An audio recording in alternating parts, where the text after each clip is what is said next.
પંચમહાલની હાલોલ નગરપાલિકા આસામી કર્મચારીઓના પીએફના નાણાં સમયસર જમા ન કરાવવા બદલ ઈપીએફઓ દ્વારા કડક કાર્યવાહી હાથ ધરવામાં છે।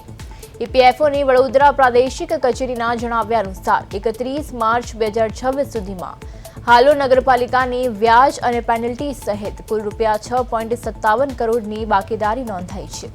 આ ગંભીર બેદરકારી મામલે અગાઉ નગરપાલિકાની સત્તાવાર નોટિસ પણ ફટકારવામાં આવી હતી। બીજી તરફ નગરપાલિકાના ચીફ ઓફિસરે દાવો કર્યો છે કે કર્મચારીઓના પીએફના નાણાં નિયમિત જમા થાય છે, જો કે વર્ષ 2022-23 દરમિયાન કેટલીક રકમ સમયસર જમા ન થતા વ્યાજ અને દંડના કારણે આ રકમ વધી છે। આ અંગે ઈપીએફઓને લેખિત જવાબ આપીને બાકી રકમના નિરાકરણ માટેની જરૂરી પ્રક્રિયા શરૂ કરવામાં આવી છે।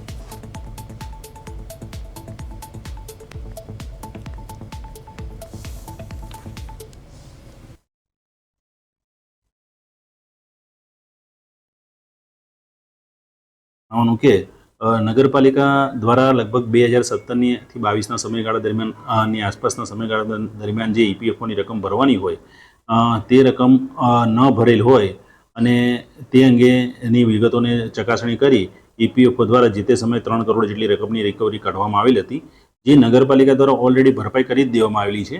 આમ છતાં ઈપીએફઓ દ્વારા એમની કોઈક અલગ રીતે ગણતરી થતી હશે એ પ્રમાણે ઇન્ટરેસ્ટ અને ડેમેજીસની રકમ કાઢી અને નગરપાલિકા સમક્ષ 6 કરોડ જેટલી રકમની રિકવરી દર્શાવવામાં આવી છે।